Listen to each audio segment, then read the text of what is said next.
Nós vamos então continuar com a nossa série dos milagres de Jesus, agora no Evangelho nós temos sido familiarizados mais com este Evangelho, porque nós estamos pregando nele aos domingos, ouvindo dele aos domingos, que é o Evangelho de João. Só que lá no capítulo 4, lá no início nós vamos voltar, e lá está narrado um milagre lá está narrado, e esse milagre é o milagre da cura do filho de um oficial. O texto então é de João 4, de 43, versículo 43, até o versículo de número 54. Então eu farei a leitura, os irmãos acompanhem como se dá então a narrativa de João aqui. Passados 2 dias, partiu dali para a Galileia, porque o mesmo Jesus testemunhou que um profeta não tem honras na sua própria terra. Assim, quando chegou a Galileia, os galileus o receberam, porque viram todas as coisas que ele fizera em Jerusalém, por ocasião da festa, a qual eles também tinham comparecido. Dirigiu-se de novo a Canaã da Galileia, onde de água fizera vinho. Ora, havia um oficial do rei, cujo filho estava doente em Cafarnaum. Tendo ouvido dizer que Jesus viera da Judeia para a Galileia, foi ter com ele e lhe rogou que descesse para curar seu filho, que estava à morte. Então Jesus lhe disse: se porventura não virdes sinais e prodígios, de modo nenhum crereis. Rogou-lhe o oficial: Senhor, desce antes que meu filho morra. Vai, disse-lhe Jesus, teu filho vive. O homem creu na palavra de Jesus e partiu. Já ele descia, quando seus servos lhe vieram ao encontro, anunciando-lhe que o seu filho vivia. Então indagou deles a que hora o seu filho se sentira melhor. Informaram: ontem, a hora 7ª, a febre o deixou. Com isto, reconheceu o pai ser aquele precisamente, ou aquela, precisamente a hora em que Jesus lhe dissera: teu filho vive. E creu ele, e toda a sua casa.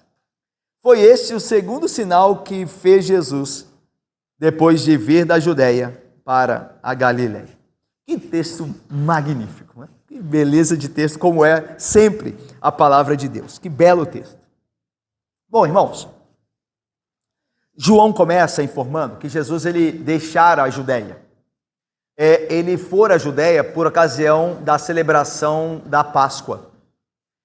Uma das Páscoas. Lembra que Jesus, a narrativa do Evangelho vai dizer que Jesus, pelo menos na narrativa, participou de 3. Tá? É claro que ele participou de toda a Páscoa, mas os Evangelhos narram 3 Páscoas, até aquela derradeira, a terceira e última, onde ele mesmo é o cordeiro sacrificado, ok? Então Jesus sempre participou da Páscoa, mas narradas pelo Evangelho são 3. Então Jesus está em uma destas Páscoas narradas pelo Evangelho, e ele terminando a Páscoa, que ela é celebrada em Jerusalém, por ocasião da festa em Jerusalém, ele está deixando a Judeia, onde estava Jerusalém, que é a região sul de Canaã, e está subindo para a Galileia. Galileia é norte de Canaã. Judeia sul, Galileia norte. No meio está que região? Pessoal aí da geografia bíblica, os professores aí? Está Samaria. Ok? É daí que ele tem o encontro com a mulher? No mesmo capítulo 4, só que no início dele. Olha aí, volta aí. Versículo 1, a mulher samaritana vai falar do encontro de Jesus. Por quê? Porque ele está deixando a Judeia, está subindo para a Galileia e no meio está Samaria, onde ele vai encontrar com a mulher samaritana. Ok? Esse é o movimento. Jesus, ele passa 2 dias em Samaria. Porque vocês se lembram que ele encontra a mulher samaritana? E a mulher samaritana, depois de ter um encontro com ele, vai dar testemunho dele aos homens da cidade, aos samaritanos. Ela vai falar aos samaritanos: venham comigo, eu talvez tenha encontrado o Cristo, o Messias. E esses homens então vão ter com Jesus e creem na palavra dele, e pedem a ele que fiquem com ele mais 2 dias ali em Samaria. Ele fica. Aí depois desses 2 dias ele continua, ele prossegue a sua viagem para a Galileia, lá no norte. Tá dando para entender direitinho? Esse movimento? E aí então por isso que diz o versículo 43 assim, passados os 2 dias, aonde? Em Samaria, porque pediram a ele, né, que ficassem lá. E aí então, veja aí, eu vou só mostrar que pediram para que ele ficasse lá, versículo 40. Vindo, pois, os samaritanos ter com Jesus, pediam-lhe que permanecesse com ele. Ele ficou 2 dias ali, ou ali 2 dias. Legal? Versículo 40 aí. Então passou 2 dias, ele continuou a viagem. Por que ele saiu da Judeia? Veja, ele está saindo de Samaria, é verdade, mas antes de sair de Samaria, ele está deixando a Judeia. Por que ele deixou a Judeia? Vai informar no versículo 44. Por quê? Porque o mesmo Jesus testemunhou que um profeta não tem honras na sua própria terra. Bom, a própria terra aqui não pode ser Samaria. Por que não? Pergunta aí para vocês, teólogos de plantão. Por que não pode ser Samaria a terra em que o profeta não tem honra? Por quê, irmãos? No caso de Jesus, por quê? Como? No texto. No texto, por quê que ele não? Por que não pode ser Samaria a região a qual a Jesus se referiu como não ter honra naquela terra? Porque ele acabou de ter honra. A gente leu no versículo 40 que os samaritanos pediram ele para ficar lá mais 2 dias e creram nele. Ele foi honrado em Samaria. E diz aqui de uma terra no qual o profeta não... Está dando para pegar direitinho? A qual o profeta não tem honra naquela terra. Então não pode ser Samaria. Por que Samaria não pode ser? Porque ele foi honrado lá. Eles pediram para ele ficar mais dias. Eles creram nele. Olha o versículo de número 42. O que os samaritanos dizem à mulher samaritana? Já agora não é pelo que disseste que nós cremos, mas porque nós mesmos temos ouvido e sabemos que este é verdadeiramente o Salvador do mundo. Estão honrando a ele. Então não pode ser Samaria a terra, que o profeta não tem honra. Jesus está indo para onde mesmo? Para Gali. Pode ser Galileia? A princípio também não. Por quê? Porque quando ele chegar em Galileia, as pessoas vão recebê-lo bem também. É verdade que a fé dos galileus não é uma fé exemplar, mas é pelo menos. Não é rejeição, a princípio. Então eles vão receber bem. Tanto que esse oficial vai procurá-lo lá na Galileia para pedir para ele que cure um filho. Ou seja, há um tipo de fé aí. Mesmo que seja ainda, como nós veremos, não uma fé ideal, uma fé aprimorada, aperfeiçoada, mas é uma fé. Então não deixa de ser desonra. Não deixa de ser descrédito. Então a única região que sobra, qual que é? Não é Galileia. Não é Samaria. Da onde Jesus está vindo? Judeia. Então é da Judeia. E aí fica mais claro, não fica? Porque o Evangelho de João vai dizer lá no primeiro capítulo que ele veio para os seus e os seus não. Jesus era de que tribo? Judá. Da tribo dos judeus. E ele veio da Judeia. Mas lá ele não tem honra. Lá não. Então ele vai dizer, então João está explicando por que ele deixou a Judeia. Porque o profeta não tem honras na sua própria terra. Deu como nós chegamos à Judeia então? Não era Galileia, não era Samaria, era Judeia. Porque lá era a terra, a tribo dele, a casa dele, a tribo de Davi, a tribo de Judá. E ele não tinha honra lá. Eles rejeitaram ele como Messias. Eles não creram nele. Certo? Toda vez que a gente fala desse texto, ele tem uma aplicação para nós. Para nós aqui. Porque nós seguimos os passos do nosso Senhor, ele sofre na nossa frente. Ele sofreu por nós e o seu sofrimento também é um exemplo para nós. Muitas vezes eu e você também não temos honra na nossa própria terra, não é verdade? Na nossa própria casa, não é verdade? Os que se converteram durante a vida adulta entendem talvez isso melhor um pouco. Talvez melhor um pouco. Porque você tinha uma vida errada anteriormente, de se converter. Aí você se converte, você começa a falar de Cristo na sua família, certo? O que eles falam? Para com isso, agora você é o santo. Agora você quer dar lição de moral. Agora você é o evangélico, agora é o... Aí você se lembra do que Jesus disse. Um profeta não deixa de ter honra, a não ser na sua casa. Essa é outra maneira de falar o adágio, né? Tem um adágio que fala mais ou menos isso, né? Que é o santo de casa. É mais ou menos isso. Santo de casa não faz milagre. É o de casa. Então lembre que quando você e eu fomos pelos nossos parentes meio que desprezados, lembre-se do Senhor. Ele foi primeiro que você. E fortaleça-se nele. Quando você for desprezado pelos seus parentes em casa, isso não quer dizer que você não seja um crente verdadeiro. O Senhor Jesus Cristo era o santo de Deus, ele foi. Ok?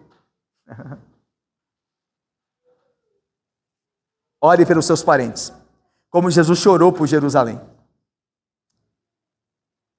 Vamos lá? Versículo 45. Assim, quando chegou a Galileia, finalmente ele chegou, lá no norte, lá na Galileia. Os galileus o receberam, olha aí, tá vendo que não pode ser a Galileia, também a terra que ele não tem honra, porque eles receberam ele, aqui pressupõe que receberam bem. Mas olha só, por que receberam? Porque viram todas as coisas que ele fizera em Jerusalém por ocasião da festa, a qual eles também tinham comparecido. Então veja, a ideia é que quando Jesus foi à Judéia, por ocasião da festa, muitos galileus também lá estavam. E subiram novamente a Galileia, e agora Jesus se encontra com eles. Eles viram Jesus lá, e Jesus operou alguns milagres na Judéia, não tantos, por quê? Porque não creram nele, então ele abandonou a Judéia rapidamente. Mas a ideia é de que fez alguns milagres lá, e os galileus viram os milagres na Judéia, e agora estão recebendo ele bem. Então é por isso que diz aí. Então eles haviam visto os milagres de Jesus em Jerusalém, pois lá estiveram com ele e agora o honram aqui por causa de seus milagres. Então veja, o interesse dos galileus aqui, a fé deles não é aquela fé aperfeiçoada ainda, aquela fé que Jesus se agrada dela. É uma fé ainda fraca, é uma fé de milagres. Uma fé do ver para crer. Ok? É interessante que, olha o que João 2 diz. Estando ele, João 2, 23 e 24... Estando ele em Jerusalém, durante a festa da Páscoa, esses muitos aqui, incluem esses galileus, tá? Aqui do versículo 45. Muitos, vendo os sinais que ele fazia, creram no seu nome, mas o próprio Jesus não se confiava a eles, porque os conhecia a todos. É interessante que a Bíblia fala, eles creram nele, mas aí o texto diz, mas Jesus não se confiava a todos. Irmãos, se creram em Jesus, por que Jesus não se confia a eles? Por quê, irmãos? Por quê? O texto diz, eles creram em Jesus, mas Jesus não se confiava, não se dava a eles, porque conhecia o coração deles. Por que Jesus não se deu a eles? Porque aquela fé era falsa. Falsa. Não existe fé vã? Não existe fé mentirosa? Essa aqui é uma delas, porque Jesus não se fosse verdadeira, é claro que o Senhor ia se confiar a eles. É claro que o Senhor ia receber a eles. Por que isso não acontece? Porque aquela fé é fé falsa. É a fé baseada em, se ele resolver o meu problema, aí ok. Então eu vou à igreja porque eu estou passando por uma dificuldade e tal, então o Senhor Jesus me resolve aí. É aquela fé momentânea, aquela fé interesseira. Mas depois que a coisa se resolve, aí volta a frieza, volta tudo. Às vezes nós agimos assim, né, eu e você, né? Infelizmente, né? Podemos agir assim, né? Quando nós estamos passando por dificuldade, a nossa fé aumenta. Mas quando as coisas, a bonança chega, a gente... Essa fé certamente não agrada a Cristo. E ele não vai se dar, ele não vai se revelar se nós tivermos apenas essa fé de ocasião. Então, assim como quando chegou na Judéia, eles foram lá, eles receberam, por quê? Porque viram as coisas. Tal. E a maior, irmãos, a maior prova de que esta fé não era verdadeira, a dos galileus também não, esses galileus que provavelmente estavam também em Jerusalém na hora da festa, é o que Jesus vai falar nos versículos seguintes, mas a gente vai chegar lá ainda. Vamos para o 46, olha o 46. Dirigiu-se de novo a Caná da Galileia. Então ele entrou, olha, veja, ele entrou na Galileia. Aí os galileus o receberam. Só que ele está indo para uma região específica da Galileia. Ele está indo para uma cidade chamada Caná. Daí, Caná da Galileia. Então a Galileia, ele entrou na região, os galileus o receberam, só que ele não chegou ainda no local para onde ele está indo. O local para onde ele está indo é Caná da Galileia, certo? Mas antes disso, antes de chegar em Caná da Galileia, os homens, os galileus já o cercaram já o receberam, já fizeram uma festa para ele, porque viram os seus milagres lá em Jerusalém. Ok, Cristo? Pegando aí? E aí veja, entre esses que o receberam, havia um oficial do rei Herodes. Olha aí, versículo 46. Dirigiu-se de novo Jesus, ou seja, continuou a sua caminhada a Caná da Galileia, onde da água fizera vinho. Então João lembra do João 2? Que Jesus está nas bodas, na festa de casamento, lá em Caná, e ele transforma a água em vinho. Então João está dizendo assim, ele está voltando para a mesma cidade, a mesma região que ele fez esse primeiro milagre. João está querendo, aqui ele informa isso por quê? Porque ele está querendo situar a gente no seguinte tempo, né? Na seguinte cronologia. Jesus esteve em Caná, fez o milagre nas bodas, no casamento. Ele foi a Jerusalém, participou da Páscoa, está voltando para Caná, onde ele fez aquele milagre. Ele está colocando a gente no espaço-tempo, dando essa informação.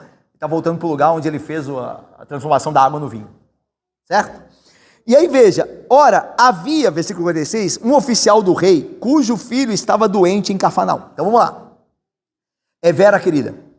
Havia um oficial do rei. A palavra grega para oficial é nobre. Então na tradução literal, havia um nobre, cujo filho estava doente em Cafarnaum. Por que a nossa tradução traduz como oficial do rei? Porque os nobres eram, de fato, pertencentes ou súditos, servos, trabalhadores da casa do rei. Estavam debaixo do cuidado do rei, eram os nobres, a nobreza. Estava ali, de fato, naquele contexto de participarem da vida da realeza. Então, daí, oficial do rei, esse nobre. E o filho dele, é informado, estava doente em Cafarnaum. Então, Cafarnaum também é Galileia, assim como Caná também é. Então, Cafarnaum tem Caná e tem Cafarnaum, a Galileia, né? Então, o que acontece? A Cafarnaum ficava a 32 quilômetros ao oeste, Caná da Galileia ficava a 32 quilômetros a oeste de Cafarnaum. Cafarnaum, ela era banhada, Cafarnaum, lá no norte de Canaã, Cafarnaum era banhada pelo Rio Jordão. Ou melhor, o Mar da Galileia, Rio Jordão não, o Mar da Galileia. O Rio Jordão sai do Mar da Galileia. Do Mar da Galileia, ou Mar de Tiberíades. A Cafarnaum era molhada, era banhada, era quase que a primeira cidade ali que o Mar da Galileia, da costa oeste, encostava. Aí você ia mais em direção para o oeste, mais para dentro, você andava 32 quilômetros e chegava a Caná da Galileia. Ok? Então aquele homem, esse oficial do rei Herodes, que era um judeu, provavelmente, ele anda 32 quilômetros até Caná da Galileia para encontrar com Jesus, porque o filho dele está doente lá em Cafarnaum. Ok? Legal? Diácono Cássio, certo? Viu aí a imagem? E aí diz o texto que esse oficial, então, cujo filho estava doente em Cafarnaum, vai até Jesus. Ele ouve que Jesus viria da Judéia para Galileia e vai ter com ele, como diz o versículo 47.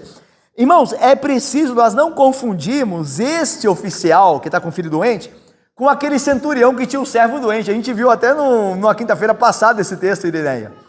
Lembra que tinha o centurião, que tinha um servo dele, aquele chama de meu rapaz, que estava doente, Jesus manda com uma palavra. Porque, semelhantemente a esse texto aqui, Jesus também cura o filho desse oficial com a palavra. Ele diz assim, vai que o teu filho está vivo, teu filho vive, com a palavra. Só que a gente não deve confundir os dois relatos, tá? Por quê? Porque eles mostram aqui, eles se mostram diferentes. Por exemplo, esse aqui é um oficial do rei Herodes, um judeu, até porque ele chama Jesus para ir à casa dele. Lembra que os gentios não faziam isso, o centurião, lembra do que o centurião diz? Lembram-se? O que ele diz? Eu não sou digno que você vá à minha casa, mande com a palavra e meu servo será curado. Então esse aqui está chamando Jesus para ir para a casa dele. Então é um judeu, provavelmente, tá? Não é um gentio, certo? Segundo, o centurião era um servo dele que estava doente. Esse aqui é o filho dele que está doente. Lá no centurião, o centurião pessoalmente não vai. Ele envia representantes, amigos, para irem clamar e rogar a Jesus. Este oficial, ele mesmo vai. Então tem todas essas diferenças nos dois relatos. Eles se parecem porque é um homem pedindo por um amigo, aqui no caso um filho, o outro um rapaz que era servo, da mesma casa. Mas ficam aí as semelhanças. São muito mais diferenças nas narrativas que mostram que são dois casos distintos. Mas que é interessante que eles irão se contrastar e vão deixar muitos ensinos por isso. Porque eles se contrastam aqui e trazem muitos ensinos, como nós veremos mais à frente. Então, ok? Tranquilos? Então são diferentes os casos. 47, versículo. Até aí tudo bem? Tem alguma dúvida? Vamos lá. Versículo 47. Alguém lê, por favor.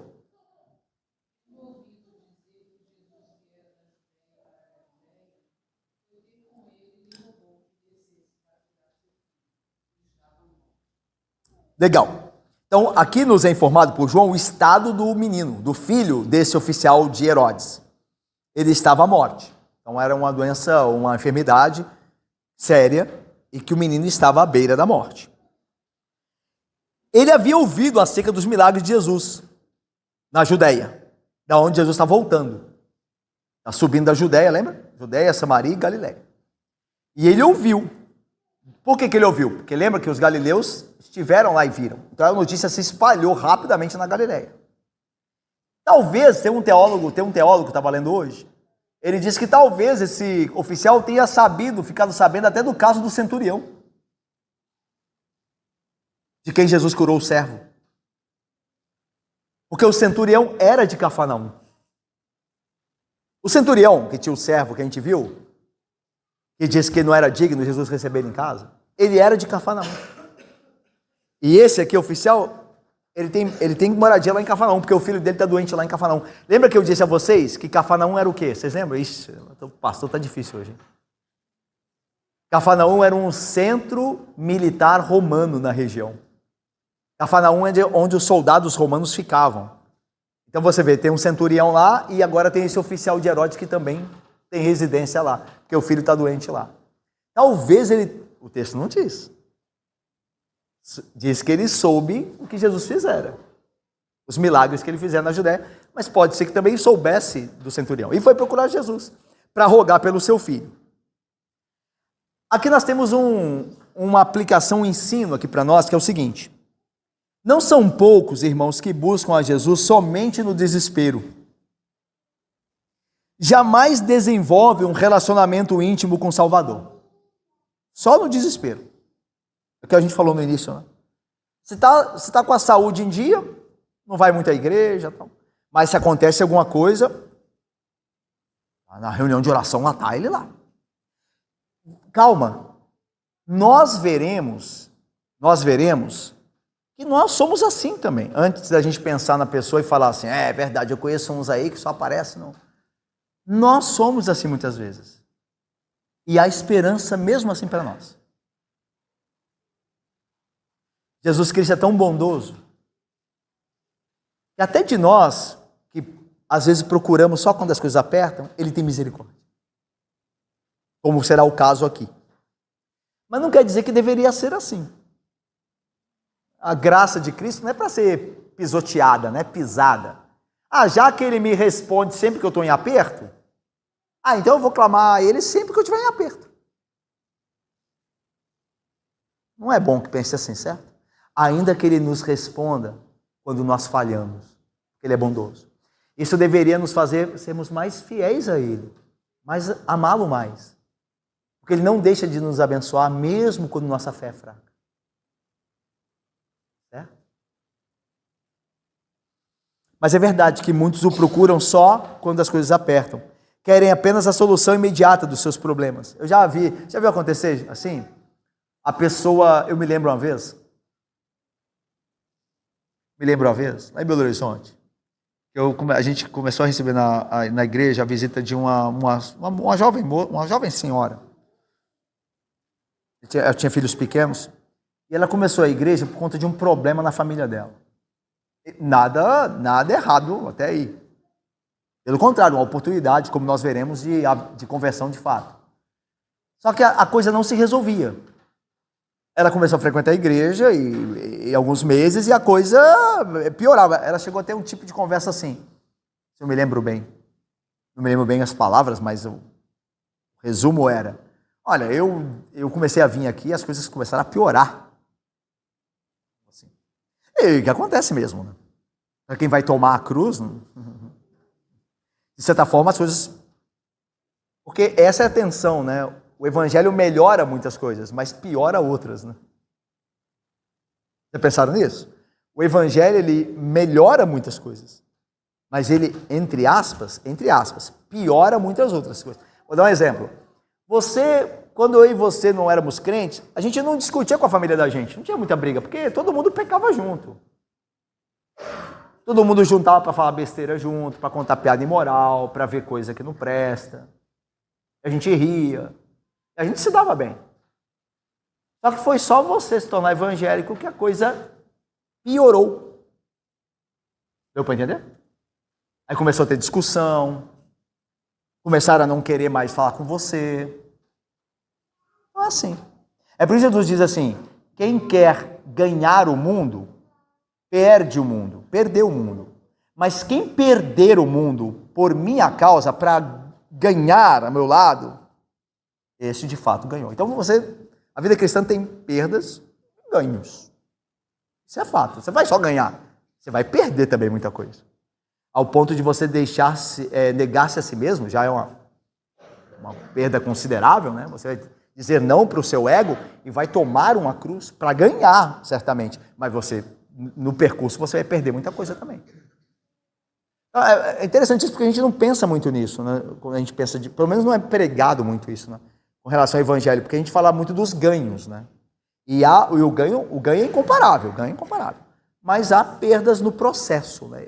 Mas olhando para o galardão, essas perdas não são nada. Lembra do que Paulo falou?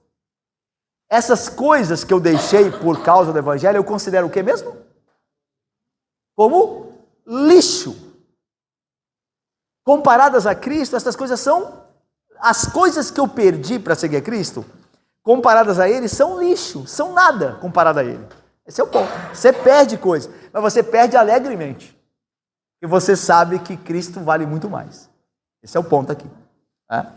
Vamos continuar aqui então, irmãos. Mas é verdade que as pessoas, como eu falava, né, procuram a Jesus só quando... Muita gente procura só quando a coisa está apertada. E é esse ponto que Jesus vai criticar agora. Olha o versículo 48. Vamos ler juntos? 48? Leiamos. Então Jesus lhe disse: se porventura não vides sinais e prodígios, de modo... Veja, então Jesus disse a ele, ao oficial que estava com o filho doente. É claro que os galileus que estavam ali ao redor ouviram, mas Jesus disse a ele. Mas ele diz no plural, olha, ele diz a ele, mas se referindo também a quem está com ele, ó. Se porventura não virdes, então está no plural aqui.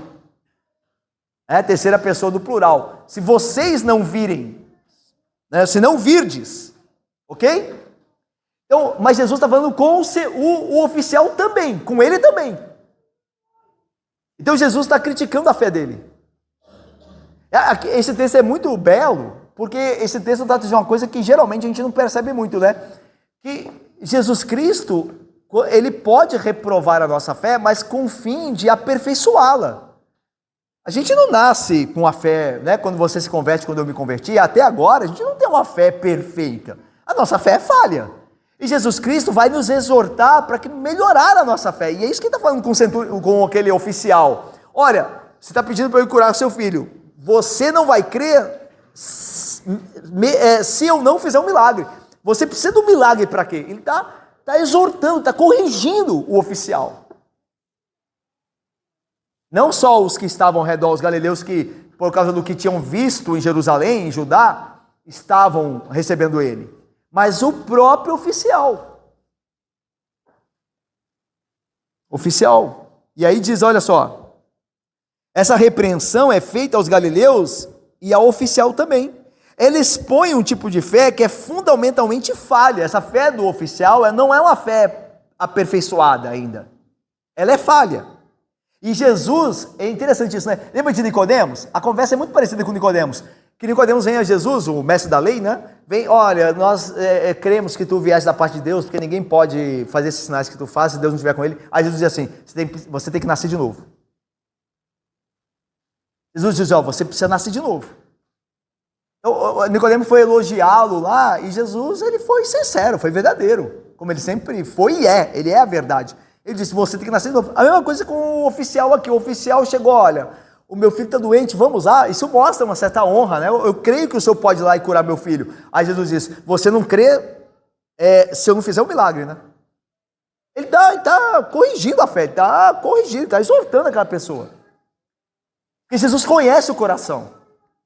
Ele sabe se a nossa fé é como deveria ser ou não. Isso mostra também misericórdia dele. Por quê? Porque se ele não corrigisse, ele não se importaria. Mas ele, porque se importa, corrige. Não é o que diz a Bíblia? Que todo pai que ama o filho cedo corrige? Quando você corrige alguém, o pecado de alguém, você se importa, irmãos. É porque, veja, a gente tem ideia de quando alguém na igreja vem corrigir a gente, é que a pessoa não gosta da gente, a pessoa está arrumando defeito na gente. Não, é porque se importa com você. Porque o que é mais fácil? Deixar você a sorte dará? Ou ir lá falar com você? Eu prefiro deixar a sorte dará. Vai lá falar e é bravo comigo, vai cara feia, vai achar ruim. Deixa dará. Faz o que quiser da vida dele. É muito melhor, é muito mais fácil nesse sentido. Mas o amor não permite. Você faz assim com seu filho? Seu filho estivesse se direcionando para um caminho terrível? Você não faz por quê? Porque você não faz. Eu e você não fazemos. Porque amamos. Amamos. E é assim que nós devemos tratar aqui uns aos outros. Somos irmãos da mesma família. É porque nós amamos que nós falamos. E nos importamos. Senão, deixa lá a vida dele. Nós somos membros de um mesmo corpo. Então, o que o membro sente, o corpo sente. E como não? Então, veja, isso tudo é para o nosso bem. O Jesus exortando ali, sendo verdadeiro, ele está procurando aperfeiçoar a fé daquele homem. Imagina se aquele homem fosse afetado, né? Como hoje as pessoas, geralmente a nossa sociedade está afetada hoje, né? Se você fizer uma crítica, já... Imagina. Veja o quadro aqui. Pense só comigo. Jesus chega e o homem chega a Jesus com a maior boa vontade. Eu fico pensando, o pessoal hoje vendo esse texto falando o quê? O homem chega com a maior vontade de Senhor, desce comigo, por favor, né? Meu filho está doente. Aí Jesus diz, você não vai crer se eu não fizer um milagre, né? Aí fala, quer saber uma coisa? Fica aí. Não é? Quer saber uma coisa? É? Então tá me criticando. Agora eu venho aqui, ando 32 quilômetros, saio de longe, porque creio que o senhor pode fazer alguma coisa, aí o senhor vem me dizer que eu não vou crer, porque só se eu ver um milagre que eu vou crer. Então, passar bem. Mas Jesus está provando a fé daquele homem, como ele faz com a nossa. Tanto que essa fé vai se mostrar uma fé fortalecida. Olha só o que diz o texto. Jesus repreende então, certo? E é interessante aqui, só para nós continuarmos aqui, é interessante, Isaac e Sheiline e Lucinete e Lismar, que eu falei do centurião, lembra que é um outro milagre que Jesus faz, o centurião que estava com o servo doente, mas o contraste entre as duas situações é bem gritante, né? Porque a fé do centurião Jesus exalta. Lembra? Ele fala assim, nem Israel vi fé como esta. A do oficial, ele repreende. Vocês não vão crer se eu não fizer um milagre. É interessante, né? Como há o contraste da fé madura, que era do centurião, e a fé ainda falha, que era desse oficial. Então, os dois textos aí se contrapõem e ensinam que existe fé mais fraca e fé mais forte. Mas que o Senhor Jesus Cristo não abandona nenhuma nem outra. Ele sabe contemplar a pequena fé também, mas sabe corrigi-la. E sabe contemplar e elogiar a fé madura. E é legal como ele trata, né? Cada uma delas dá o devido tratamento. Isso é bênção, né? Vamos lá. Aí veja, rogou-lhe o oficial, Senhor, desce antes que meu filho morra. Essa parte ela chega a ser um pouco vou dizer que ela é engraçada, mas ela tem tem um humor solene. E a ideia aqui é que o Jesus começa assim, ó, vocês não vão... Ele disse ao oficial e quem estava ao lado também, serviu para quem estava ao lado, que eles não creriam se Jesus fizesse um milagre. Aí é como se o oficial dissesse assim para eles, assim, olha, vamos deixar esse assunto teológico para depois? Meu filho está morrendo lá. Vamos. E não é perto. Desce logo, Senhor, meu filho está morrendo. Isso mostra que a fé do oficial merecia exortação. Por quê? E aqui você já vê algumas falhas na fé dele. Primeiro, ele acha que Jesus tem que estar lá para o filho dele viver. E Jesus, lembra do centurião? Jesus disse com a palavra, nem estava lá, nem entrou e o filho... Segunda coisa, Jesus poderia, mesmo depois do rapaz ter morrido, voltar, ressuscitar, tal o poder dele, como ele fez outras vezes. Ressuscitou pessoas que haviam morrido, como a menina que havia morrido, ele diz, menina, levanta. Então veja que a fé desse rapaz desse oficial, merecia ser exortada, como a nossa fé também merece. É que uma fé falha. E Jesus faz isso bondosamente, porque nos ama, quer fortalecer nossa fé, nos tornar mais crentes. Então veja que Jesus ele não faz sem motivo o que ele faz. O próprio oficial mostra que a fé dele é limitada. Ele acha que é uma questão geográfica. Jesus tem que chegar lá antes, porque senão meu filho não tem esperança para ele. E Jesus, com uma palavra, ele podia dar ordem. Como ele vai fazer aqui? Olha aí, versículo de número 50. Vai, disse-lhe Jesus, teu filho vive. A ideia é que Jesus resolveu, aqui que é o ponto de virada aqui. Aqui que vai transformar, pela graça do Espírito, a fé daquele homem, daquele oficial. Imagina o oficial lá, Jesus, vamos, ó, deixa essa discussão com o pessoal aí sobre milagre, não tem milagre para crer. Meu filho tá prestes para morrer, a gente tem que ir logo. Aí Jesus diz assim, olha, pode ir, vá, o teu filho vive. Duas coisas sobre o Senhor Jesus. Primeiro, a bondade do Senhor Jesus em fazer o bem, mesmo quando a fé é falha, é fraca. Porque o homem, apressou Jesus ali, e Jesus poderia ter se cansado dele, né? Você não crê, mas você acha que eu tenho que estar lá, a sua fé não merece ser contemplada a sua fé. Mas Jesus bondosamente deu àquele homem o que ele esperava acerca do filho dele, mesmo com a fé daquele homem sendo fraca. Isso é um bálsamo para mim, para você, certamente. Deve ser. Porque o Senhor vai contemplar a fé, mesmo fraca. Mesmo a pequena fé, o Senhor não deixará sem a sua misericordiosa resposta.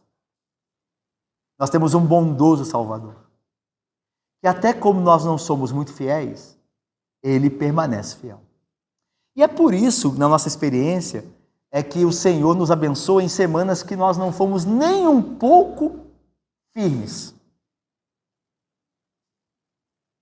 Olhando para a minha vida, posso dizer que o Senhor fez isso muitas vezes. Ele atendeu orações que eu nem fiz. Ele atendeu. Nós temos um Salvador muito bondoso. Graças a Deus. Não depende de quem quer, em última instância, nem de quem corre, mas do Senhor usar a sua graça, dele amar. Ele ama pecadores. Ele ama. Não merece ele ser obedecido e amado acima de tudo? Certamente ele merece. Porque ele é pronto para nos ajudar e socorrer, mesmo quando nós não merecemos. Mesmo quando a nossa fé é reprovada. Ele não deixa de nos ajudar. Que grande amor, não é? Que grande amor. Foi o que aconteceu aqui. O centurião, o oficial, melhor dizendo, não tinha fé que se esperava. E era um judeu. Não tinha fé que se esperava. Mas o Senhor não deixou de agraciá-lo. Lembra de Pedro? Senhor, salva. Por que duvidaste? Homem de pequena fé. Mas estava lá para salvá-lo.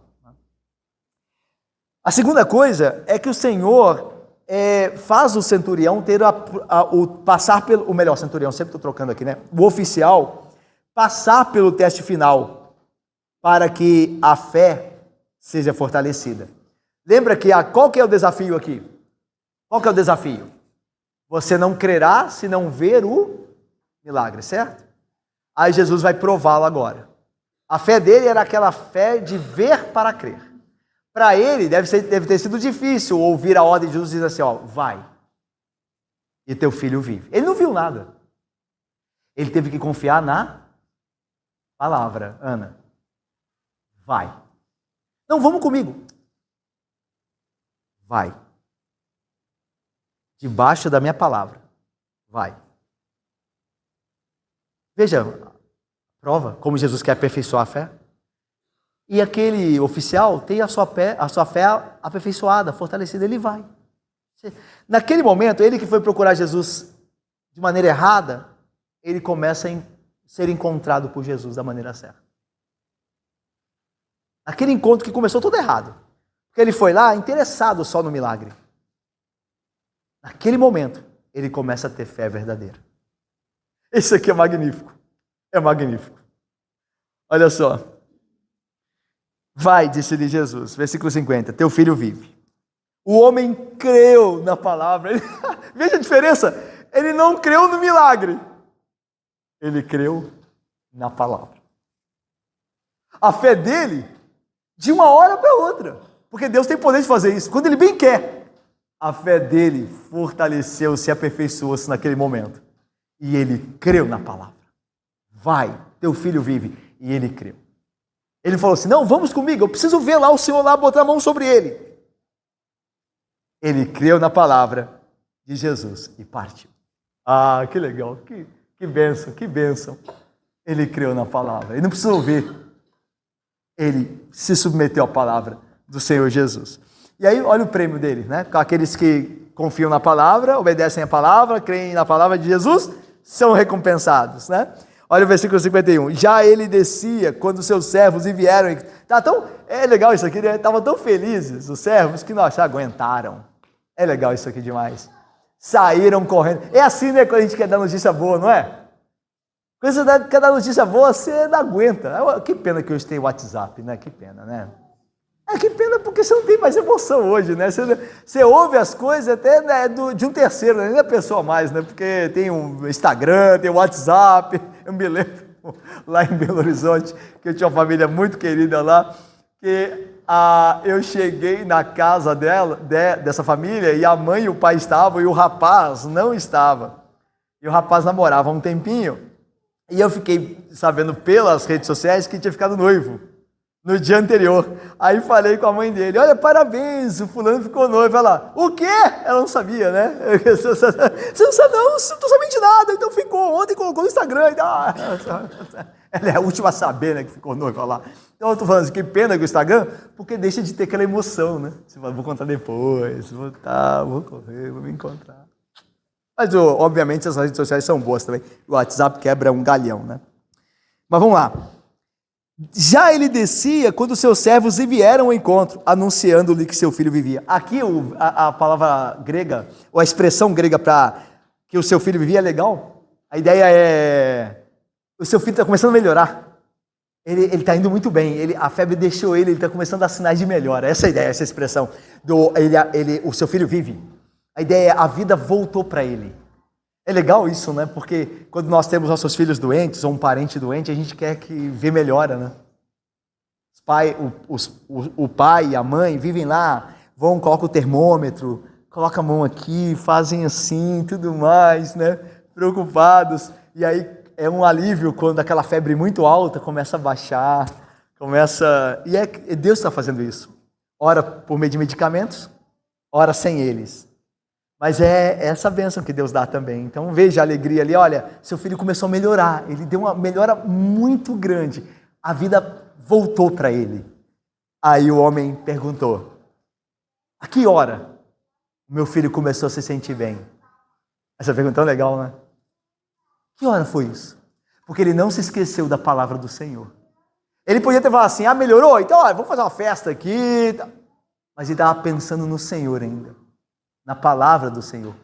Qual foi a hora que ele começou a melhorar? Aí os servos responderam, ontem, à 7ª hora, hora 7ª, a febre o deixou. Hora 7ª é a nossa 1h, 13 horas, é a hora 7ª, né? Então, à 1h, a febre deixou ele. E aí diz o texto, versículo 53, com isto, Reconheceu o Pai ser aquela precisamente a hora em que Jesus lhe dissera: teu filho vive. E creu ele e toda a sua casa na palavra do Senhor. Que bênção! Aquele homem que procurara Jesus em um primeiro momento apenas por interesse pessoal, agora é um crente verdadeiro na autoridade de Jesus em sua palavra e poder, mesmo não tendo presenciado nenhum sinal visível. Ele não viu nada, gente. Ele saiu debaixo da palavra de Jesus e quando ele chegou em casa o filho dele estava melhor. Nem chegou e soube, né? E depois viu, mas não viu um milagre, nenhum poder sair da mão de Jesus, Jesus colocar a mão nele. Ele não viu nada. Ele creu na palavra de Jesus. E com ele agora, toda a sua casa. E aí João termina dizendo assim: foi esse o segundo sinal que fez Jesus, depois de vir da Judeia para a Galileia. Então João aqui nesse final, ele está situando a gente, né? No tempo, cronologicamente e cronológica e geograficamente, né? Falando que depois de ter vindo para a Judeia, fez de novo um sinal na Galileia. Eu vou terminar com uma aplicação que eu acho bem propícia, que a gente às vezes, eu imagino, talvez, que nós pensemos pouco nisso. Veja que meu ponto aqui é o seguinte, o ponto do texto. Você vê uma virada na fé do oficial, certo? Ele vai procurar Jesus por interesse em sinal apenas, não é um comprometimento com Cristo, é querendo que o filho dele melhore. Qual é a prova que a gente sabe disso, Thaís? É porque o próprio Jesus diz: vocês não creem se não verem os sinais. A gente sabe que a fé daquele homem não era a fé ideal, porque Jesus repreende a fé dele. Então não tem dúvida. Só que depois a fé dele passa a ser a ideal. Passa a ser na palavra. E ele é recompensado. O meu ponto é o seguinte: talvez você tenha chegado à comunhão da igreja através de um problema que você queria apenas resolver.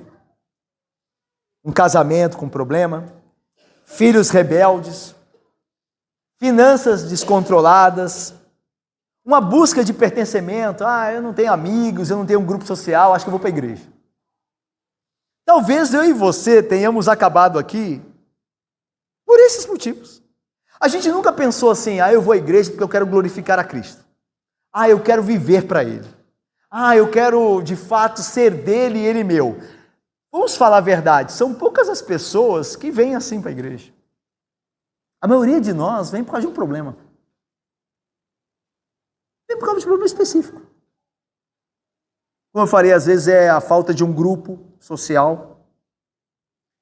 Às vezes é uma questão financeira, o casamento, a família, os filhos. Mas nós acabamos aqui. Certo? Como aquele oficial que foi por causa do filho dele, mas não tinha um compromisso, tanto que Jesus criticou no primeiro momento a fé dele. Talvez alguém venha por curiosidade, em busca de alguma coisa para se ver ou ouvir. Tem gente que vai à igreja, vai numa igreja, num culto, domingo, só para... Você talvez já tenha se deparado com alguém que fala assim: eu fui lá só para ver como é que era. Sem compromisso. Nunca fora a intenção desse tipo de pessoa se apegar a Cristo de fato.